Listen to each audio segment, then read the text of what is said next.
name of the Father, the Son, the Holy Spirit. Amen. Our Father, who art in heaven, holy be your name. Your kingdom come, your will be done, on earth as it is in heaven.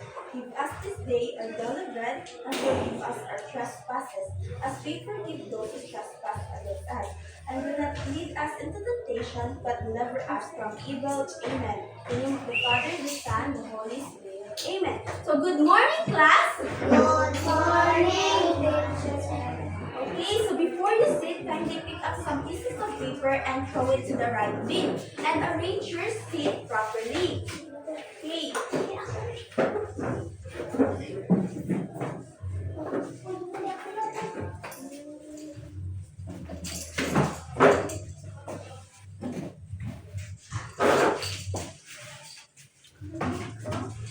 Okay, you may now take your seat.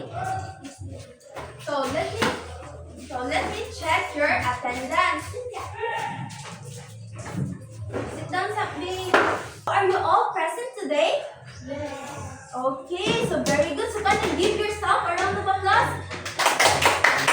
Okay, so class, what is this? Pizza. Okay, very good. So this is a pizza. So who among you loves pizza? Kisay mukha ng pizza? Wow! Almost everyone. Now listen carefully. If I have a one pizza and I cut it into equal parts. So if I eat two slices and my friend eat three slices. So how many pizza did we eat all together? So those parts of a pizza is called very good. So fractions. So now we will discuss how to add and subtract fractions. So now that you understand the idea of sharing the pizza, let's now move on to our new lesson.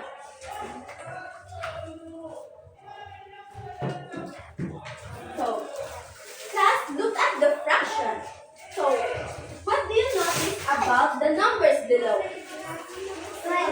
Oh, very good. So they are the same. So the numbers below are called denominators.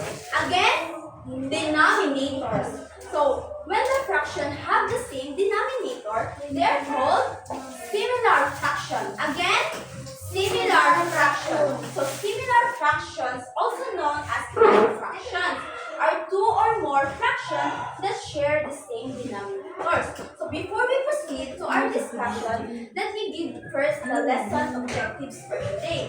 So our lesson objectives for today, at the end of the lesson, you are able to identify similar fractions, appreciate the importance of fractions in daily life, and write correct solution to fraction problems neatly and step by step. So our new discussion or our new topic is about the similar fractions. Okay, so we already know what similar fraction is, right? So similar fractions, these are fractions who has the same denominator. Okay, so in this particular topic, we are going to learn how to add and subtract similar fractions. So later, I will be giving examples for you to better understand. So let us remember first the parts of a fraction. So the numbers that we can see in the bottom, these are called, ang sarang ganito tawag sa number nga nasa obas? The same numbers nga nasa bottom, these are called denominators. Again, denominators. Very good. How about the numbers at the top? These are called numerators. Okay, so again, the numbers that we can see in the bottom are called denominators. And the numbers above are called numerators. Okay? Nasabtan ra? Okay, so for you to better understand, I have an example. But first, you need to remember that the process or the rules in adding or subtracting a similar fraction is very much alike. Okay, so I have here an example. So I will write first. First fraction is 1 over 5, and then we are going to add 2 over 5. So, this is adding similar fractions. Okay. So, in the rule of adding similar fractions, what we are going to do is to copy this line right here. Kani, gitawag ni siya og over. Okay? Unsay tawag gani again sa kaning line? Over. Over. Very good. So, i-copy. Then, if we are going to add man gani or subtract fractions, kani nga number sa bottom, unsay tawag ato number sa bottom?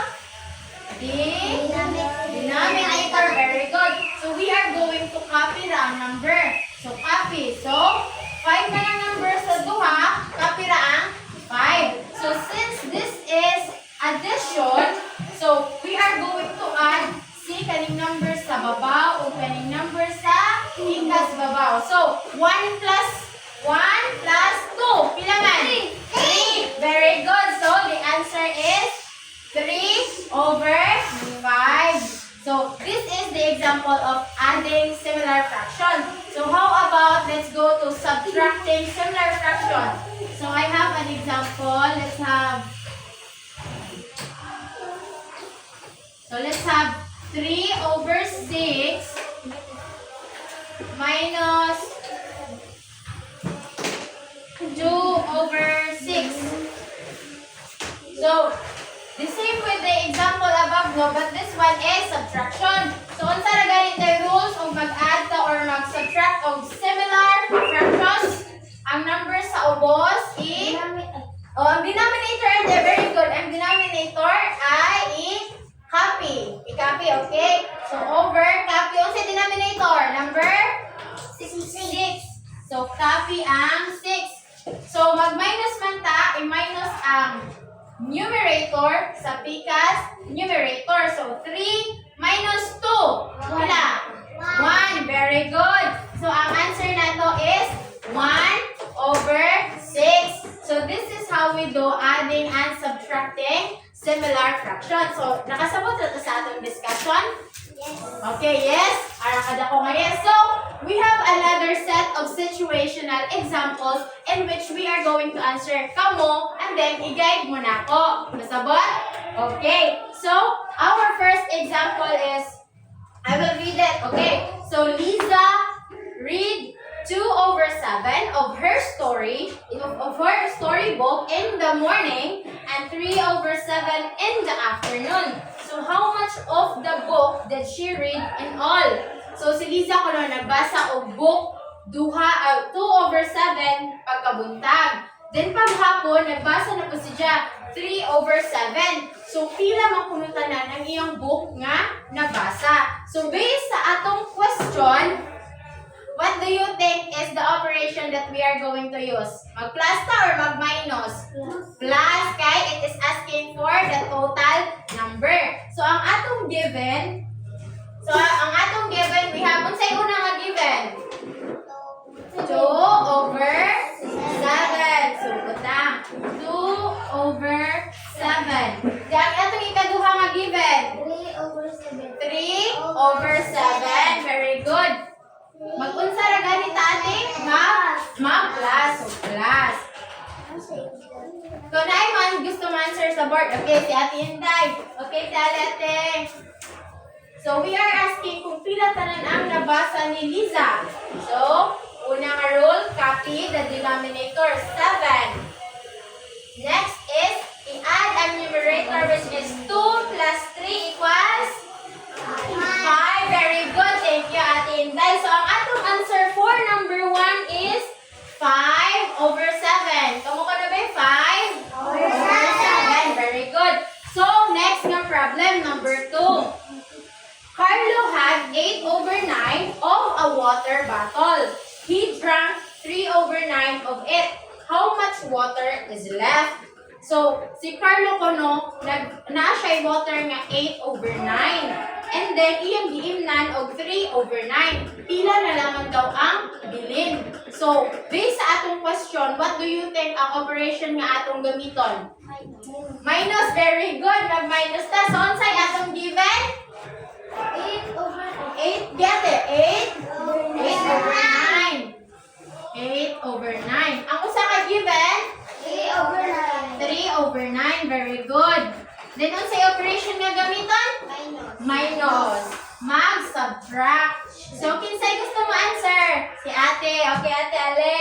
So, atong ginapangita kung pila ang or how much water is left. So, first, i-copy ang over na sign. Line. Na. Then, copy denominator. Ano sa'yo denominator? 9. So, what? 9. And then, subtract 8 minus 3 is?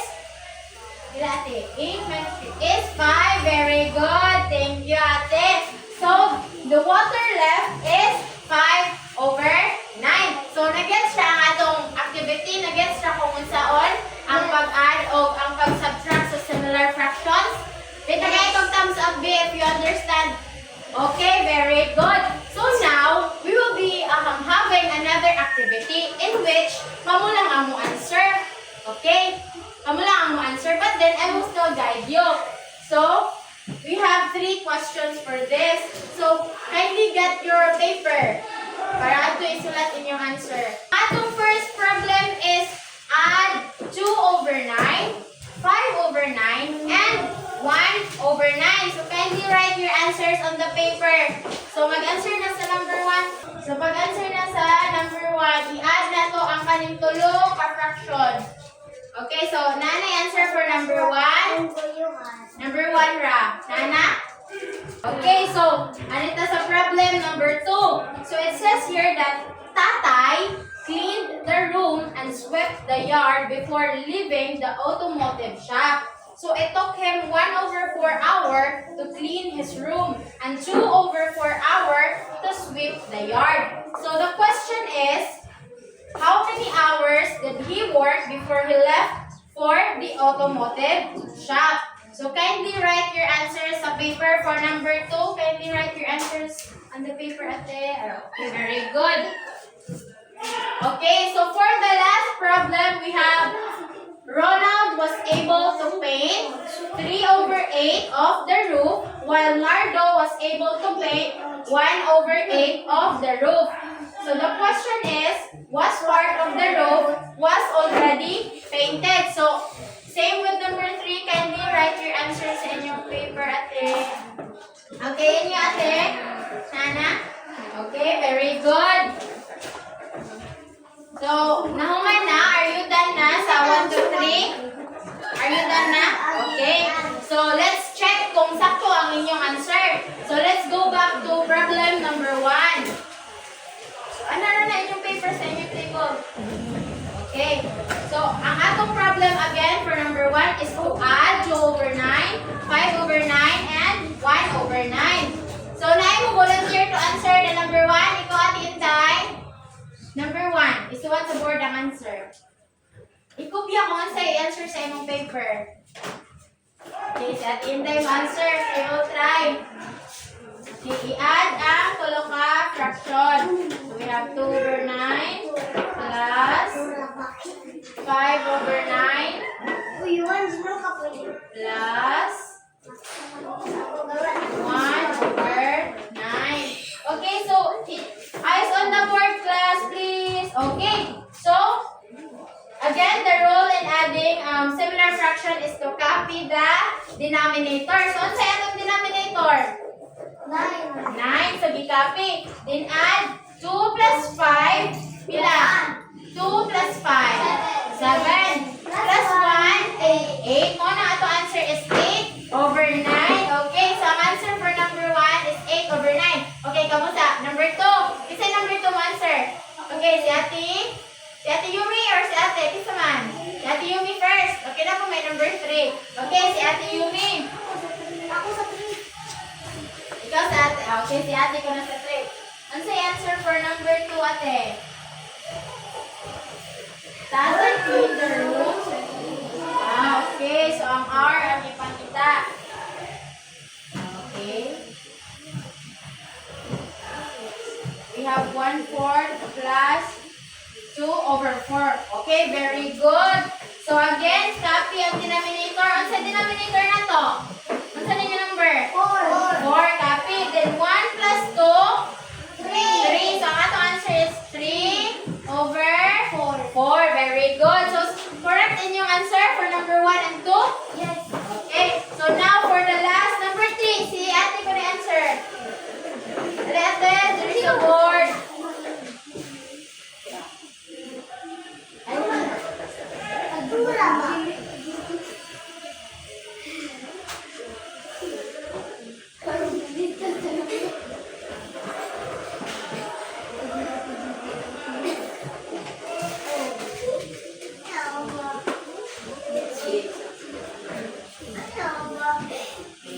Eyes on the board, please.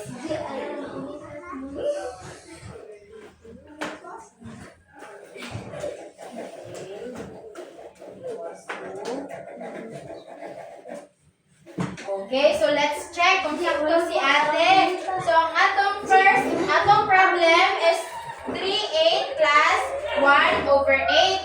So, ang atong denominator, ang saan denominator class? Ang saan yung number?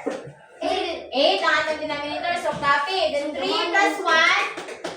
4/8. Then divisible man ang number 4 and 8. So, atong i-simplify. Mo mahimo siya og 1/2 or 1/2. Very good. Okay, so nasabtan ang atong discussion and ang atong examples. Okay? Class, let us now summarize what we have learned today to know if you really understand a lesson from the discussion. So first, who can tell me what are similar fractions? Okay, can you tell it again? Yes, very good. So similar fractions are fractions that have the same denominator. And how do we add or subtract similar fractions?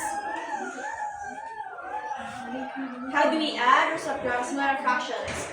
Try to recall from the discussion earlier. In adding or subtracting similar fractions, we copy the, what do we call this part?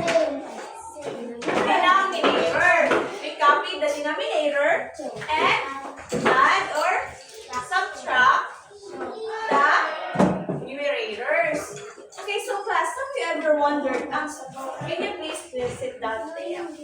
So class, have you ever wondered why do we need to learn fractions for in our daily life?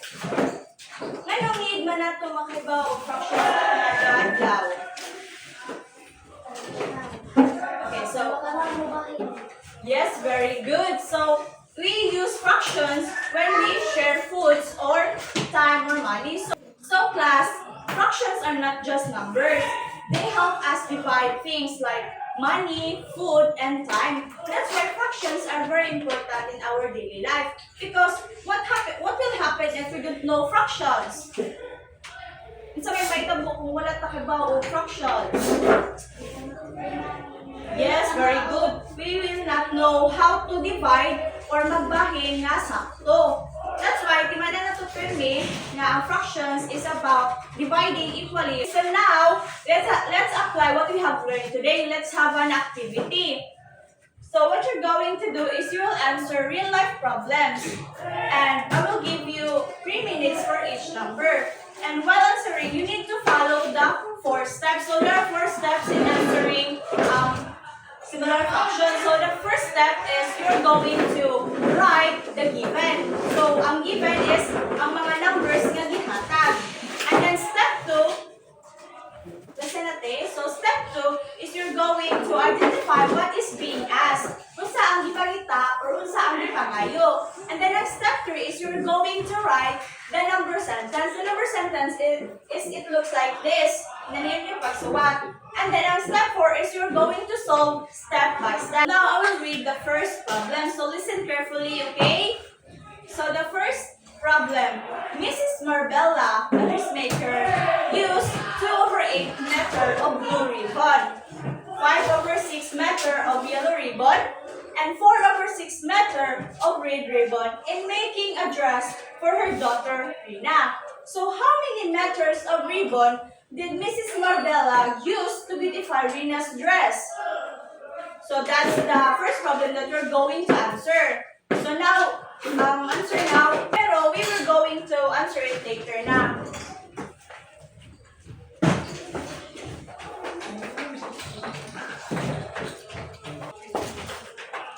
Okay, so the time is up. So we will proceed to the second problem. So are you done answering from number 1? Kung na mag-answer sa number 1? Okay, so ari na tayo sa number 2. So I will read the number 2 problem. So later na tayo mag-answer, okay? nga tawgon sa later na kumutawag ninyo diri sa front at sa sila ng 1 ug 2. Okay? Sige natin, tanong na what thing. So, ang number 2, listen carefully. A jug contains 7/9 gallons of water. If Ben used 4/9 gallons of the water, how much water is left in the jug? And now, okay, you can start answering now. The 3 minutes starts now. Okay, pag-answer sa atin, solving, katong ingon nga, what are the given? Isuwat ninyo ang kakayo. Pagkaduha is inyong ipapon kung saan ipangita, or he-ask, and then ang kaupat, ikatulong, brother, inyong isuwat ang other sentence, and then 4 is solved. Okay, so pag-solve na atin, ikuan sa mo. Okay.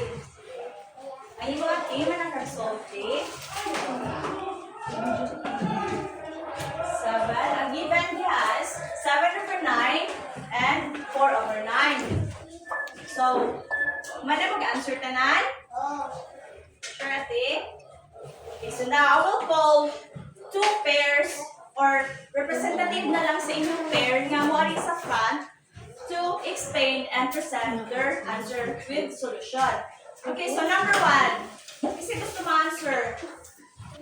Okay, okay.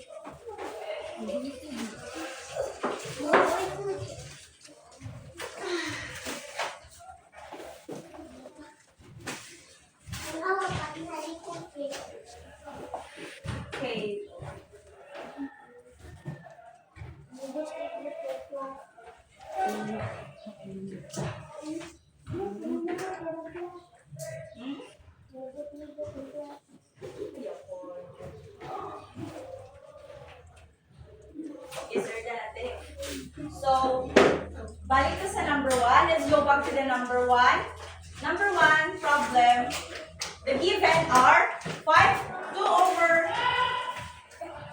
It's 8.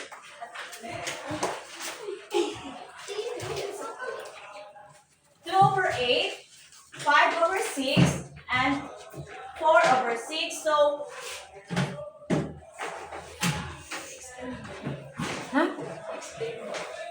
sila ang explain kay Pali. Wala mo. Na student center. Sige na, di na babatayin mo. Okay, so Ate Inday got correct the answer, which is the 9/6. So, ang iyang gibuhat is iyang i-add ang fraction nga na ay same ang denominator. So, diri sa problem, as a given, ang same denominator is ang 5/6 ug ang 4/6. So, 5 plus 4, what is the answer? 5 plus 4? 9. And then copy the numerator, which is the 6. And then ganun naman diri ang total. Yes, very good. Dili na to pinag-compute ang 210 or 2/10 because may siya og denominator. Okay, so correct ate. So number 2 problem. Kasi gusto mo answer. Okay, dili. Barog ate.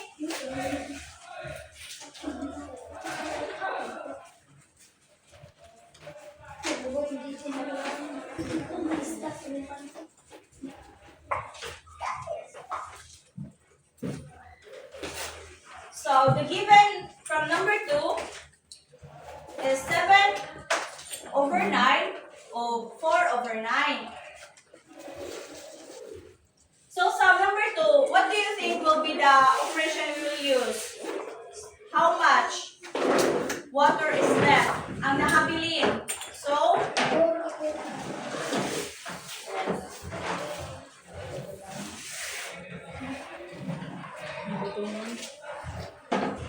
thank you, Ate. So, ato i-check ang answer ni Ate. So, the given are 7/9 and 4/9. So, the operation we'll use is subtraction. So, 7 minus 4. Yes, 3. Correct. And then copy the denominators because they are same. So, 3/9. So, check Ate. So, now, very good class that you are able to apply using fractions in solving real-life problems.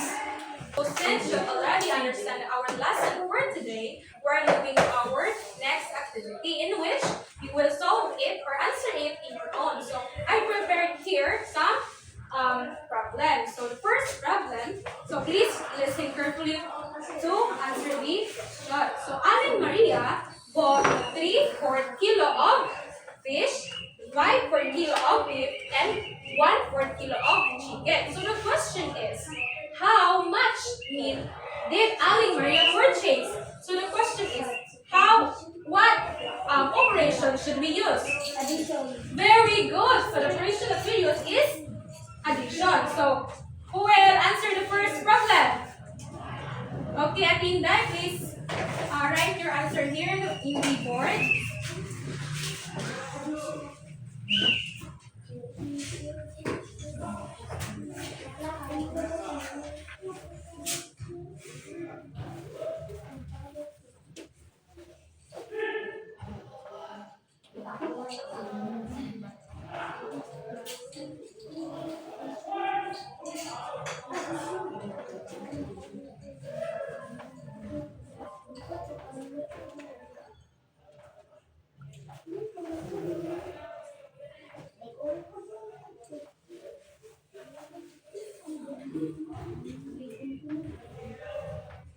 Okay, thank you. Good job. So the given number of the number one is the 3/4 kilo of fish, 5/4 kilo of beef, and 1/4 kilo of chicken. So now let's addition let's add the kilo. So 3 plus 5.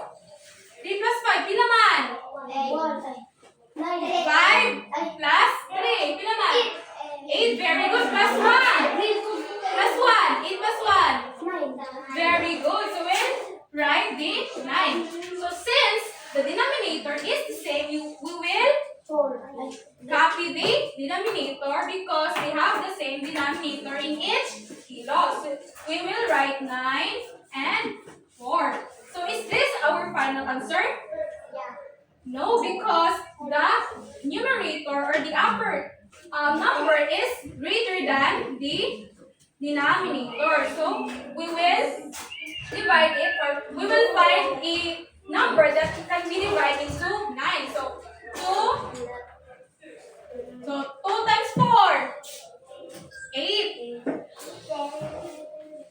So 9 times 8, 1. Our remainder is 1.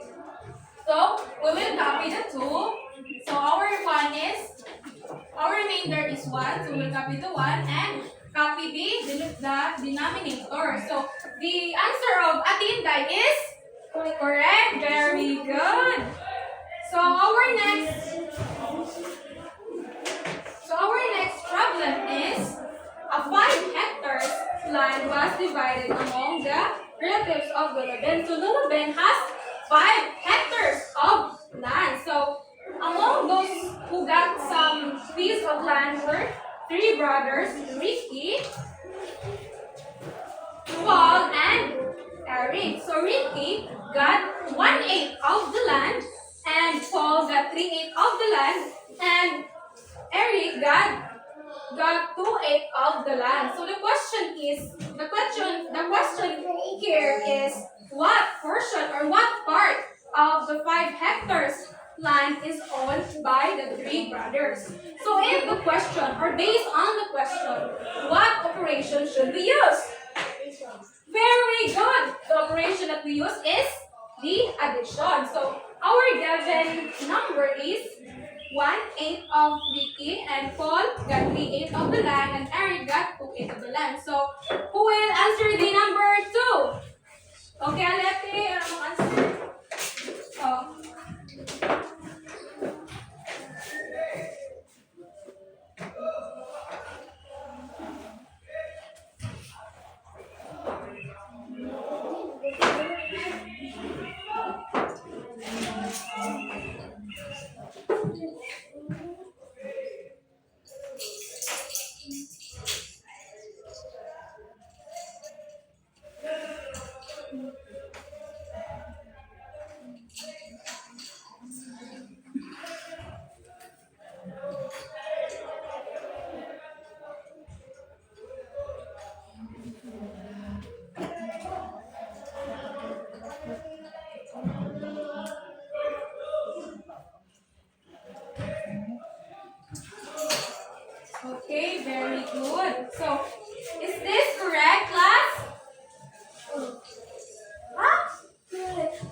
very good. The answer is correct. So, the given is 1/8 for Ricky.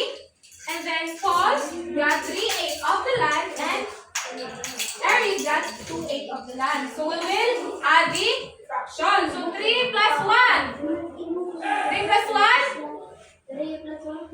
4. Very good. Plus 2. 6. So we will write 6 in. So as you can see, the denominator is the same. We will write the denominator. We will copy the denominator.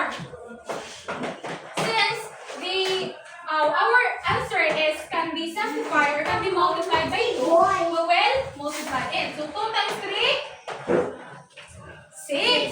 6. And then 2 times 4. What's the name?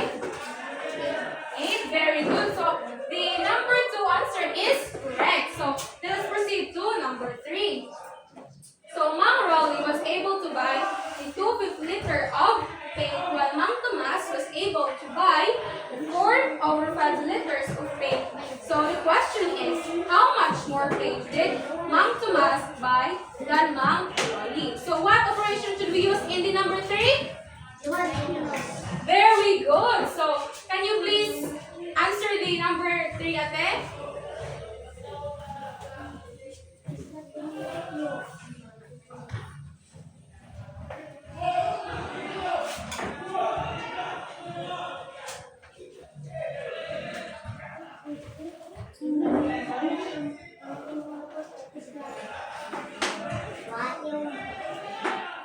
Okay, very good. So let us check if his answer is correct. So 4/5 minus, what operation is this? Minus, very good. So we will subtract it. So 4 minus 2. 4 minus 2. Very good. And then we will copy that denominator because we have the same denominator. So is the answer is correct? Very good. So for our fourth problem is Marlo bought a 3/4 kilogram of corn from the market and he gave 1/4 of a kilogram to his neighbor. So the question here is how many kilogram of corn were left? So what do you think is the operation that we use in the fourth problem? The fourth problem, what operation should we use? Subtraction, very good at this. So who can answer the fourth problem? Okay, let's answer it.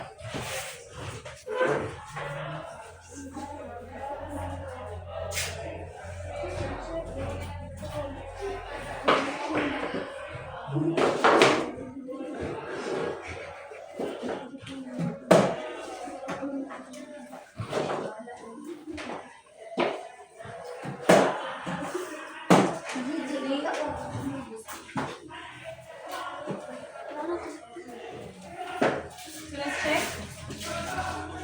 So the given is Marlo bought 3/4 kilogram of corn and 1/4 kilogram of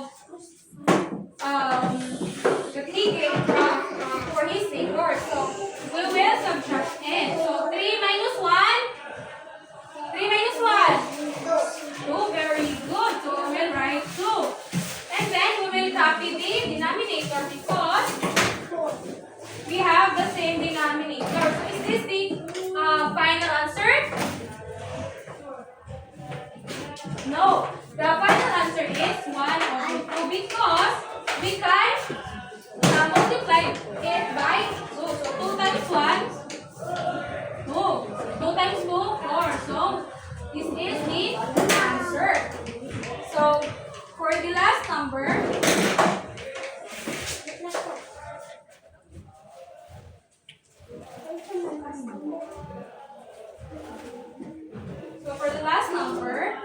so simply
So we will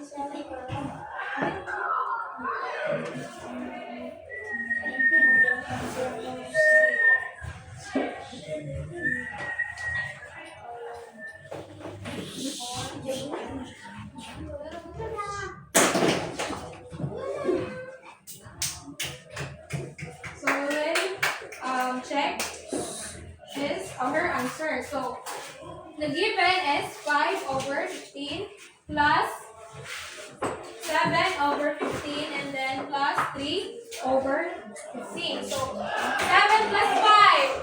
7 plus 5. 7, 8, 9, 10, 11, 12 plus 3. 12 plus 3. 15. Very good. It's 15 over 15. So we will copy the denominator because we have the same denominator. So if we will see that we have the same numerator and denominator, we will convert it into 1. So since you've already understand our lesson for today and answered the quiz, so for your assignment, think of a problem or think of a situation that are particularly happen in your home or in your school or in your friends. So you will create a problem that you will create a problem for adding fractions and subtracting fractions. So you will solve it and show your work. So that's all for today, class. Goodbye, class. So you may now go.